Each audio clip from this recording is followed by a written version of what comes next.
नमस्ते दोस्तों। Classic books bye audio पिटारा में आपका स्वागत है।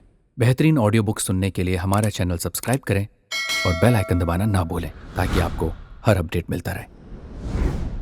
ऑडियो पिटारा प्रस्तुत करता है मेपल प्रेस द्वारा प्रकाशित बुक्स, जिन्हें सिर्फ मनोरंजन के उद्देश्य से रिकॉर्ड किया गया है। ये कहानियां शिक्षाप्रद और मनोवैज्ञानिक सिद्धांतों पर आधारित हैं, लेकिन इनका उद्देश्य किसी भी नैतिक या सामाजिक संदेश को प्रचारित करना नहीं है। ऑडियो पिटारा इसके लिए किसी भी प्रकार की जिम्मेदारी नहीं लेता है। प्रत्येक श्रोता या सुनने वाले को सलाह दी जाती है कि वे इन कहानियों को सिर्फ मनोरंजन के लिए ही सुने और नैतिक और सामाजिक दृष्टिकोण से अपनी विवेकशीलता के संदर्भ में समझें। ऑडियो पिटारा सुनना जरूरी है। सादत हसन मंटो का फसाना, मिस फरिया। शादी के 1 महीने बाद सुहेल परेशान हो गया। उसकी रातों की नींद और दिन का चैन हराम हो गया। उसका ख्याल था कि बच्चा कम से कम 3 साल के बाद पैदा होगा, मगर अब एकदम ये मालूम करके उसके पांव तले जमीन निकल गई। जिस बच्चे का उसको वहमो गुमान भी नहीं था, उसकी बुनियाद रखी जा चुकी है। उसकी बीवी को भी इतनी जल्दी मां बनने का शौक नहीं था, और सच पूछिए तो वो अभी खुद बच्चा थी। 14-15 बरस की उम्र क्या होती है।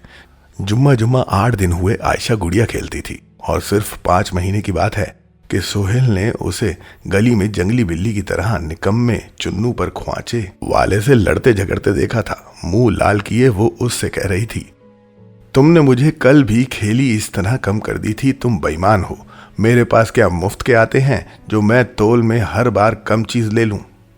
और उसने जबरदस्ती झपटा मारकर मुट्ठी भरकर नमकीन चने उसके खांचे से उठा लिए थे। अब सोहेल ये मंजर याद करता है और सोचता है कि आयशा की गोद में बच्चा होगा। जब वो घर जाते हुए ट्रेन का सफर करेगी तो अपने इस नन्हे को इसी तरह दूध पिलाएगी जिस तरह रेल के डिब्बे में दूसरी औरतें पिलाया करती हैं। उसकी लड़की या लड़का इसी तरह चुसुर चुसुर करेगा, इसी तरह होठ सुकेड़ कर रोएगा। तो वो आयशा से कहेगा, बच्चा रो रो कर हलकान हुआ जा रहा है और तुम खिड़की में से बाहर का तमाशा देख रही हो। इसका तसव्वुर करते ही सोहेल का हलक सूख जाता। इस उम्र में बच्चा, भाई मेरा तो सत्यानाश हो जाएगा, सारी शायरी तबाह हो जाएगी। वो माँ बन जाएगी, मैं बाप बन जाऊंगा। शादी का बाकी रहेगा क्या, सिर्फ 1 महीना जिसमें हम दोनों मियाँ बीवी बन के रहेंगे। समझ में नहीं आता कि ये औलाद का सिलसिला क्यों मियाँ बीवी के साथ जोड़ दिया गया है। मैं ये नहीं कहता कि औलाद बुरी चीज है, बच्चे पैदा हों पर उस वक्त जब उनकी ख्वाहिश की जाए, ये नहीं कि बिन बुलाए मेहमानों की तरह आन टपके। मैं खुदा मालूम क्या सोच रहा था, कैसे कैसे हसीन ख्याल मेरे दिमाग में पैदा हो रहे थे। शुरू के दिन तो अजीब किस्म की अफरा तफरी से गुजरे थे। अब 1 महीने बाद जब सब चीजें नोके पलक दुरुस्त हुई थी, अब शादी का असली लुत्फ आने लगा था कि बैठे बिठाए ये आफत आ गई। अभी जाने कितने और हों। सुहेल परेशान हो गया। अगर दफतन आसमान से कोई जहाज बम बरसाना शुरू कर देता है तो वो इस कदर परेशान ना होता, मगर इस हादसे ने इसका दिमागी तवज्जुन दरहम बरहम कर दिया था। वो इतनी जल्दी बाप नहीं बनना चाहता था। मैं अगर बाप बन जाऊं तो कोई हर्ज नहीं, मगर मुसीबत यह है कि आयशा मां बन जाएगी।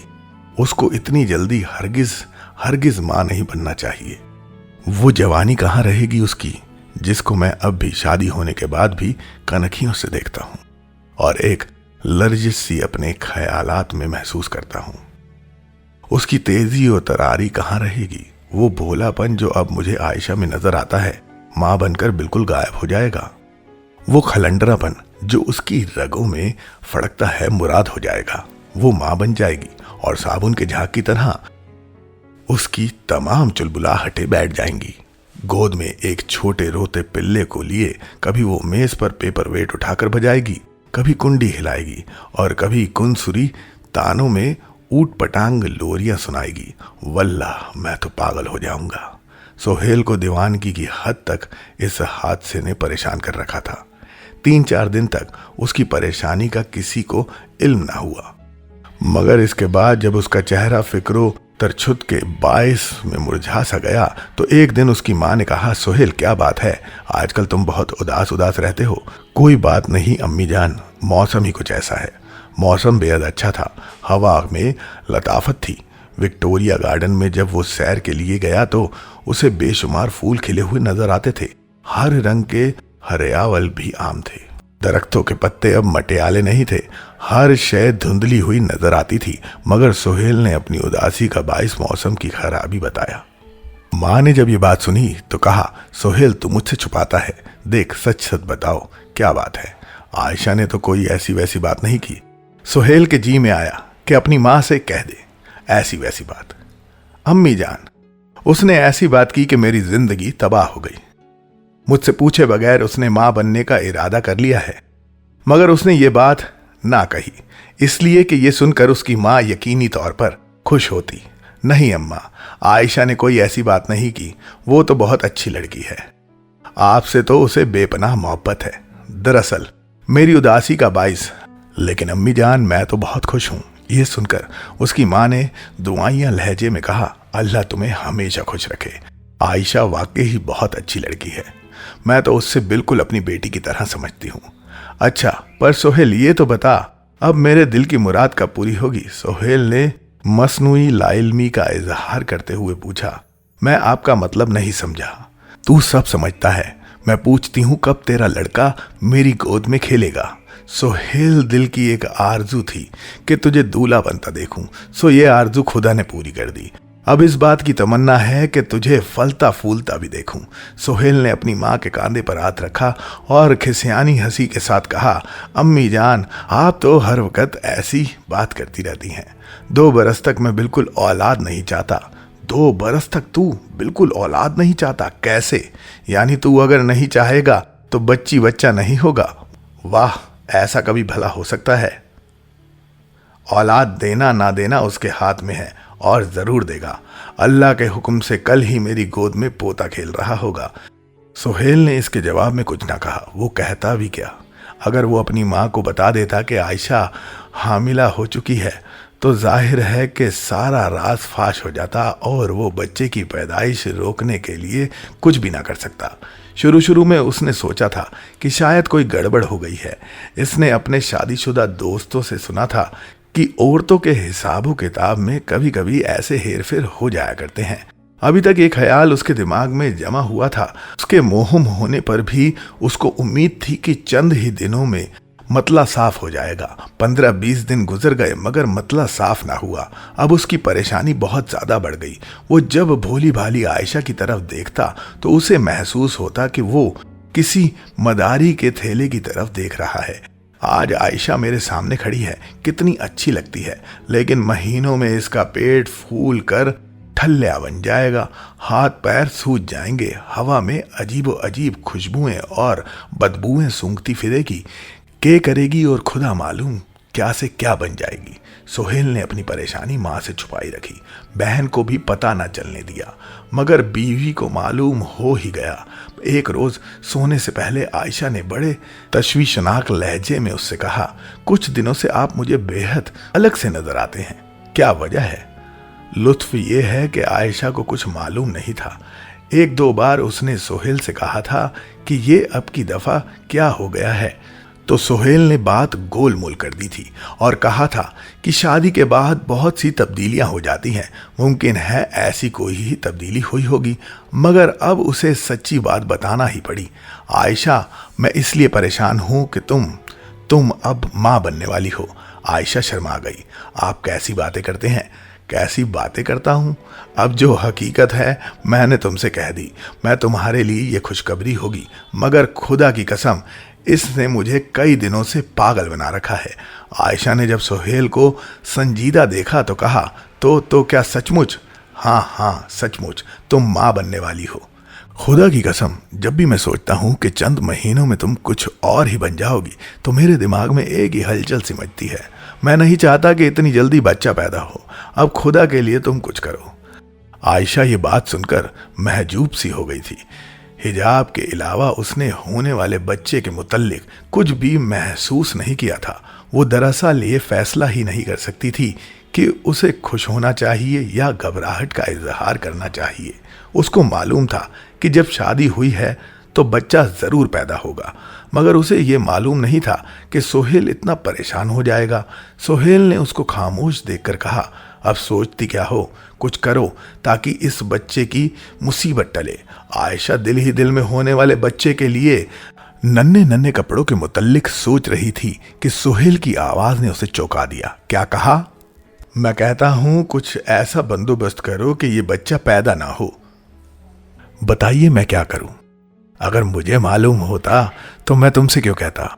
तुम औरत हो, औरतों से मिलती रहो। शादी पर तुम्हारी ब्याई हुई सहेलियों ने तुम्हें कई मशवरे दिए होंगे। याद करो, किसी से पूछो, कोई ना कोई तरकीब तो जरूर होगी। आयशा ने अपनी हाफिजा पर जोर दिया, मगर उसे कोई तरकीब ही याद ना आई। मुझे तो आज तक किसी ने इस बारे में कुछ नहीं बताया, पर मैं पूछती हूं कि इतने दिन आपने मुझसे क्यों ना कहा? जब भी मैंने आपसे इस बारे में बातचीत की, आपने टाल दिया। मैंने तुम्हें परेशान करना मुनासिब न समझा। मैं ये भी सोचता था कि शायद मेरा वहम हो, पर अब ये बात बिल्कुल पक्की हो गई है और तुम्हें बताना ही पड़ता। आयशा, अगर इसका कोई इलाज ना हुआ तो खुदा की कसम बहुत बड़ी आफत आ जाएगी। आदमी शादी करता है कि चंद बरस हंसी खुशी से गुजरे, ये नहीं कि सिर मुंडाते हुए ओले पड़े। झट से एक बच्चा पैदा हो जाए, किसी डॉक्टर से मशवरा तो लेना ही पड़ेगा। आयशा, जो अब दिमागी तौर पर सोहेल की परेशानी में शरीक हो चुकी थी, कहा, हाँ, किसी डॉक्टर से जरूर मशवरा लेना चाहिए। मैं भी चाहती हूं कि बच्चा इतनी जल्दी ना हो। सोहेल ने सोचना शुरू किया। पोलैंड का एक डॉक्टर इसका वाकिफ था। पिछले दिनों जब शराब की बंदिश हुई थी तो वो उस डॉक्टर के जरिए से ही विस्की हासिल करता था, पर अब वो देवलाली में नजरबंद था क्योंकि हुकूमत को उसकी हरकतों पर शुबा हो गया था। ये डॉक्टर अगर नजरबंद ना होता तो यकीनन सोहेल का काम कर देता। इस पुलिस्तानी डॉक्टर के अलावा एक यहूदी डॉक्टर को भी वो जानता था, जिसने उससे अपनी छाती के दर्द का इलाज कराया था। सोहेल उसके पास चला जाता, मगर उसका चेहरा इतना रौबदार था कि वो उससे ऐसी बात के मुतल्लिक इरादे के बावजूद मशवरा ना ले सकता। यूं तो बंबई में हजारों डॉक्टर मौजूद थे, मगर बगैर वाकफियत इस मामले के मुतल्लिक बातचीत नामुमकिन थी।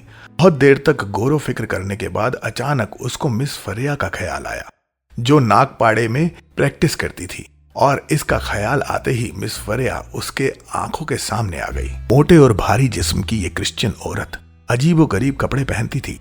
नागपाड़े में कई यहूदी, क्रिश्चियन और पारसी लड़कियां रहती हैं। सोहेल ने हमेशा उनको चुस्त और शोख रंग लिबासों में देखा था। स्कर्ट घुटने से नीची, नंगी पिंडलियां, ऊंचे एड़ी के सैंडल, सर के बाल कटे हुए, इनमें लहरें पैदा करने के नए नए तरीके, होठों पर गाढ़ी सुर्खी, गालों पर उड़े उड़े रंग का गाजा, भवे मूंद कर तीखी बनाई हुई। इन लड़कियों का बनाव सिधार कुछ इस किस्म का होता था कि निगाहें इन चीजों को पहले देखती थी जिनसे औरत बनती है। मगर मिस फरिया टखनों तक लंबा ढीला ढाला फ्रॉक पहनती थी।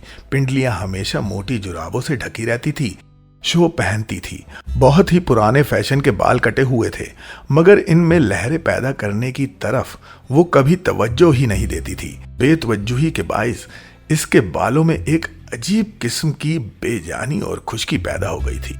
रंग काला था, जो कभी कभी स्वालाइट भी इख्तियार कर लेता था। आयशा ने थोड़ी देर तक बच्चे की पैदाइश के मुतल्लिक गौर किया और सोहेल के पहलू में सो गई। गौर और फिक्र हमेशा उसको सुला दिया करता था। आयशा सो गई, मगर सोहेल जागता रहा, मिस फरिया के मुतल्लिक सोचता रहा। ठीक 1 बरस पहले इन्हीं दिनों में जब उसके कमरे में ना ये नया पलंग था जो आयशा जहेज में लाई थी और ना खुद आयशा थी, तो सोहेल एक बार मिस फरिया को खास जाविये से देखता था। सोहेल की बहन के यहाँ बच्चा पैदा होने वाला था। ये मालूम करने के लिए बच्चा कब पैदा होगा मिस फरिया को बुलाया गया। सोहेल ताज़ा ताज़ा बंबई आया था। नागपाड़े की शेख तितरियां देखकर जो बिल्कुल उसके पास से फड़फड़ाती हुई गुजर जाती थी, इसके दिल में ख्वाहिश पैदा हो गई थी कि वो इन सबको पकड़कर अपनी जेब में रख लेगा, मगर ये ख्वाहिश पूरी ना हुई। वो ना उम्मीदी की हद तक पहुंच गया तो उसे मिस फरिया दिखाई दी। पहली नजर में सोहेल के जमालियाती जोक को सदमा सा पहुंचा। कैसी बेडोल औरत है, लिबास कैसा बेहुदा, और कद थोड़े ही दिनों में भैंस बन जाएगी। मिस फरिया ने उस रोज काले रंग की जालीदार टोपी पहन रखी थी जिसमें 3-4 शोक रंग के फुंदने लगे हुए हैं। ऐसा मालूम होता था कि कीचड़ में आलू गिरे पड़े हैं। फ्रॉक जो टखनों तक बड़े उदास अंदाज में लटक रही थी, छुपी हुई जॉर्जेट का था। फूल खुशनुमा थे, कपड़ा भी अच्छा था मगर बहुत ही भोंडे तरीके पर सिया गया था। मिस फरिया जब दूसरे कमरे से फारिग होकर आई तो उसने सोहेल से अंग्रेजी में कहा, गुसलखाना किधर है, मुझे हाथ धोने हैं। गुसलखाने में सोहेल ने मिस फरिया को बहुत करीब से देखा तो उसे निस्वानियत के कई जर्रे इसके साथ चिमटे हुए नजर आए। सोहेल ने अब उसे पसंद करने की नीयत से देखना शुरू किया। बुरी नहीं, आंखें खूबसूरत हैं, मेकअप नहीं करती तो क्या हुआ, ठीक है, हाथ कैसे अच्छे हैं। मिस फरिया के बलाई होठ पर हल्की हल्की मूछें थी। काम करने के बाइस पसीने की नन्ही नन्ही बूंदें नूमदार हो गई थी। सोहेल ने जब उनकी तरफ देखा तो मिस फरिया उसे पसंद आ गई। पसीने की ये फुवार सी जो उसकी मूछों की रोई पर कपकपा रही थी उसे बहुत ही भली मालूम हुई। सोहेल के जी में आया कि वो कुछ करना शुरू कर दे जिससे उसका सारा जिस्म अर्क आलूद हो जाए। मिस फरिया जब हाथ पोंछकर फारिग हुई तो उसने सोहेल की माँ से कहा, आप इनको हमारे साथ भेज दीजिए, मैं दवा तैयार करके दे दूंगी और इस्तेमाल करने की तरकीब भी समझा दूंगी। नागपाड़े तक जहां वो प्रैक्टिस करती थी, विक्टोरिया में, सोहेल ने उससे कोई खास बात न की। कोनेन के मुतल्लिक उसने चंद बातें दराफात की कि मलेरिया में कितनी मिकदार उसकी खानी चाहिए। फिर इसने दांतों की सफाई के बारे में इससे कुछ मालूमात हासिल की कि इतने में वो जगह आ गई जहां मिस फरिया का MBBS का बोर्ड लटका रहता था। पहली मंजिल के एक कमरे में मिस फरिया का मतलब था। इस कमरे के 2 हिस्से किए गए थे। एक हिस्से में मिस फरिया की मेज थी जहां वो आमतौर पर बैठती थी। दूसरे हिस्से में उसकी डिस्पेंसरी थी। डिस्पेंसरी की 2 अलमारियों के अलावा वहां एक छोटा सा तख्त भी था जिस पर गालिबन वो मरीज लेटा कर देखा करती थी। मिस फरिया ने कमरे में दाखिल होते ही अपनी टोपी उतार दी और एक कील पर लटका दी। इस बीच सोहेल बेंच पर बैठ गया जो मेज के पास बिछी थी। टोपी उतारकर मिस फरिया ने नीम अंग्रेजी और नीम हिंदुस्तान लहजे में आवाज दी, छोकरा। दूसरे हिस्से से एक मरियल सा आदमी निकल आया और कहने लगा, हाँ मेम साहब। मेम साहब कुछ न बोली और दवा बनाने के लिए अंदर चली गई। सोहेल इस दौरान में सोचता रहा कि मिस फरिया से किस तरह दोस्ती पैदा करनी चाहिए। वो थोड़ा सा वक्त जो उसे मिला इस सोच विचार में खर्च हो गया। मिस फरिया दवा बनाकर ले आई। कुर्सी पर बैठकर उसने शीशी पर गोंद से लेबल चिपकाया और पुड़ियों पर नंबर लगाने के बाद कहा, ये 2 दवाएं हैं, पुड़िया अभी जाकर पानी के साथ दे दीजिए और इसमें एक खुराक आधे घंटे बाद पिला दीजिएगा, फिर हर तीसरे घंटे के बाद इसी तरह। सोहेल ने पुड़िया उठाकर जेब में रख ली, शीशी हाथ में ले ली और मिस फरिया की तरफ कुछ अजीब निगाहों से देखना शुरू कर दिया। वो घबरा गई। आप भूल तो नहीं गए? सोहेल ने इसी अंदाज से देखते हुए कहा। मैं भूला नहीं, मुझे सब कुछ याद है। मिस फरिया की समझ में ना आया कि वो क्या कहे। तो ठीक है। सोहेल दरअसल अपने इरादों को मुकम्मल कर रहा था और साथ ही साथ टिकटिकी बांधे उसे देखता जा रहा था। मिस फरिया ने चंद कागजात उठाकर मेज के एक तरफ रख दिए। इसके दाम। बिल ने खामोशी से बटुआ निकाला। कितने हुए? यह कहकर इसने 5 का नोट बढ़ा दिया। मिस फरिया ने नोट लिया, मेज की दराज खोलकर उसमें रखा, जल्दी जल्दी रेजगारी निकाली और हिसाब करके बाकी पैसे सोहेल की तरफ बढ़ा दिए। सोहेल ने इसका हाथ पकड़ लिया और जल्दी से कहा, तुम्हारा हाथ कितना खूबसूरत है। मिस फरिया थोड़ी देर तक फैसला न कर सकी कि उसे क्या करना चाहिए। आप कैसी बातें कर रहे हैं? सोहेल ने बड़े ही खास अंदाज में अपने दिल पर हाथ रखकर कहा, जैसे वो स्टेज पर इश्किया पार्ट अदा कर रहा हो। मैं तुमसे मोहब्बत करता हूँ। सोहेल को जब मिस फरिया के लहजे में खुरदरापन महसूस हुआ तो वो चौंका। इसने लोगों से सुन रखा था कि एंग्लो इंडियन और क्रिश्चियन लड़कियां फौरन ही हंस जाया करती हैं। चुनांचे इसी सुनी सुनाई बात के जेरे असर इसने इतनी जुर्रत की। मगर यहाँ जब उसे मामला बिल्कुल बरकस नजर आया तो उसने जल्दी से दवा की शीशी उठाई और कहा, मैं आपसे माफी चाहता हूँ। दरअसल मुझे आपसे ऐसी फिजूल बात नहीं करनी चाहिए थी। मैं ना जाने क्या बक गया, मुझे माफ कर दीजिए। मिस फरिया उठ खड़ी हुई। इसका गुस्सा कुछ कम हो गया था। तुमने जो कुछ कहा मुझे बेहद गुस्सा आया था, मगर मैं अब तुम्हारी तरफ देखती हूं, तुम बहुत ही मासूम नजर आते हो, बेवकूफी की हद तक मासूम। जाओ, फिर कभी ऐसी हरकत ना करना। सोहेल सहम सा गया। मिस फरिया को वो स्कूल की उस्तादनी समझने लगा। आपने मुझे माफ कर दिया है ना। मिस फरिया के होठों पर मुस्कुराहट पैदा ना हुई जो सोहेल चाहता था कि पैदा हो। जाओ, मैंने कह दिया ना, फिर ऐसी हरकत ना करना। दवा किसी और जगह से ना लेना, कल यहीं चले आना। और देखो, तुमने मेरे आने जाने के पैसे नहीं दिए। सोहेल ने पूछा, कितने होते हैं? 12 आने। सोहेल ने 12 आने मेज पर रख दिए और जब वो बाजार में पहुंचा तो इसने ख्याल किया कि विक्टोरिया वाले को तो ये 12 आने अदा कर चुका था, लेकिन इसने सोचा कि चलो बला टल गई। क्या हुआ अगर 12 आने ज्यादा चले गए? सोहेल का ये पहला मौका नहीं था। अमृतसर में वो कई लड़कियों से ऐसी और इससे भी सख्त झिड़कियां खा चुका था। चंद घंटों तक इस वाक़े का सोहेल पर बहुत ही ज्यादा असर रहा, लेकिन जब वो दूसरे दिन मिस फरिया के यहाँ दवा लेने गया तो इसने दूसरे ग्राहकों की तरह इससे बातचीत की तो वो शर्मिंदगी जिसका थोड़ा सा एहसास बाकी रह गया था वो दूर हो गई। 10-12 रोज तक वो मुतव्विर दवा लेने के लिए मिस फरिया के यहाँ जाता रहा। इस दौरान में कई ऐसी बात ना हुई जिससे सोहेल के दिमाग में खिफत अंग्रेज वाक्य की याद ताजा होती। इसके बाद उसकी बहन तंदुरुस्त हो गई और मिस फरिया इस अरसा के लिए उसकी आंखों से ओझल हो गई। अब एकदम 12-13 महीने के बाद सोहेल को इसका ख्याल आया और उसने उससे मशवरा लेने का इरादा किया। औरत को रुपए पैसे का बहुत लालच है। मेरा ख्याल है कि वो जरूर इस मामले में हमारी मदद करने को तैयार हो जाएगी। और फिर इस वाक्य का इस बात से क्या ताल्लुक? अगर वो मेरा काम कर देगी तो मैं उसे मुंह मांगे दाम अदा कर दूंगा। दूसरे रोज शाम को वो मिस फरिया के पास गया। सोहेल को देखकर इसने बड़े कारोबारी अंदाज में कहा, बहुत मुद्दत के बाद तशरीफ लाए। सोहेल शादी के बाद अब काफी तब्दील हो चुका था। आराम से बेंच पर बैठ गया और कहने लगा, इस दौरान मैं कोई बीमार नहीं हुआ, इसलिए आपकी खिदमत में हाजिर ना हो सका। मिस फरिया मुस्कुराई। अब कैसे आना हुआ? सोहेल ने जवाब दिया, मैं अपनी बीवी के मुतल्लिक कुछ पूछने आया हूँ। मिस फरिया ने और ज्यादा तवज्जो होकर पूछा, आपकी शादी हो गई? जी हाँ, हो गई।